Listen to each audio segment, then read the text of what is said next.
Well, the answer is because I cared deeply about making a positive difference in helping the most vulnerable and supporting those who are most in need. In the heart of the British monarchy, where every stone of Windsor Castle breathes centuries of tradition and every banquet table is set with the precision of a military operation, there exists a standard of conduct that is absolute. To step into St. George's Hall is to step into a theater of power where the dress code is white tie and the protocol is ancient.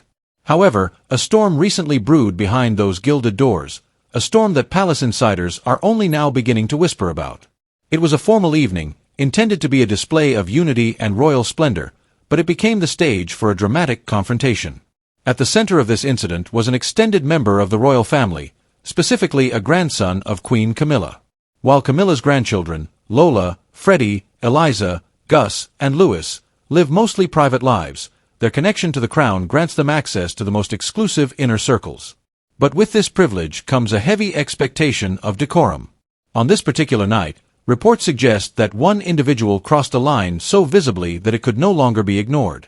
The behavior, described by some as immoral in the context of royal etiquette, threatened to tarnish the dignity of the event.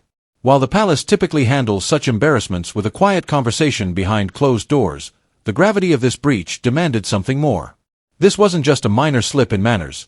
It was a fundamental disregard for the institution that King Charles and Queen Camilla have worked so hard to stabilize. For years, the palace has managed what experts call the extended family problem, where those without titles but with royal blood inadvertently create headlines. But this time, the response didn't come from the king, nor did it come from the Queen herself. Instead, it was the future Queen, Catherine, Princess of Wales, who decided that enough was enough. This BAB explores how the sanctuary of Windsor was disrupted and why the Princess of Wales felt compelled to step into a role of disciplinary authority that many did not expect, marking a significant shift in the internal power dynamics of the House of Windsor. Catherine, Princess of Wales, has undergone a profound transformation, moving from the shy young woman who entered the royal family in 2011 to a powerhouse of institutional authority. Since her return to public life following her courageous battle with cancer in 2024, the public and the palace have seen a different Catherine. She radiates a quiet but unmistakable authority, a resilience that has made her the most popular and trusted member of the royal family. This popularity is not just a number in a poll, it is actual power. As King Charles faces his own health challenges, the weight of the monarchy's future rests increasingly on Catherine's shoulders. She has become the guardian of the crown's image. In the incident involving Camilla's grandson, Catherine's intervention was described as decisive yet calm. She did not need to raise her voice or cause a scene. Her mere presence and the clarity of her values were enough to signal that the behavior would not be tolerated. Some might wonder why Camilla did not act herself. Sources suggest that for the Queen, disciplining her own blood in such a public royal setting would have been emotionally and politically complicated. By stepping in, Catherine actually protected Camilla from the headlines that would have followed a grandmother publicly rebuking her grandson. This moment highlights the complex relationship between the two women. While they present a united front, there is an underlying tension between the old guard and the new. Camilla has spent 20 years rehabilitating her image from the third person in Charles and Diana's marriage to a respected queen consort. Catherine, however, represents the legacy of Diana, graceful, beloved, and firmly committed to the dignity of the institution. When she ordered the young man to leave, she wasn't just managing a guest. She was defining the culture of the monarchy for the next generation. She is no longer just a member of the family. She is the symbol of its rules. This BAB delves into the internal shifts at Kensington Palace in Windsor, where Catherine's influence is now felt in every corner, proving that she is ready to one day wear the crown of a queen regnant's partner with the strength of a leader.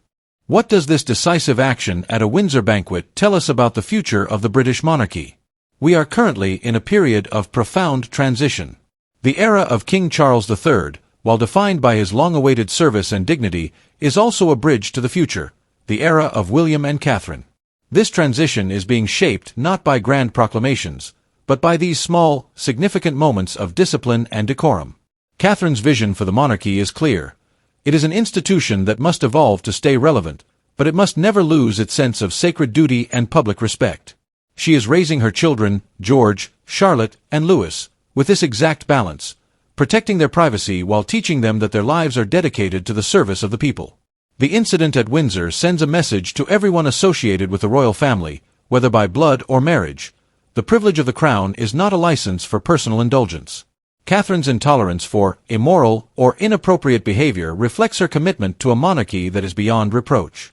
As she approaches her mid-40s, she has survived the harshest media scrutiny, internal family feuds, and a life-threatening illness, emerging not as a victim but as a victor.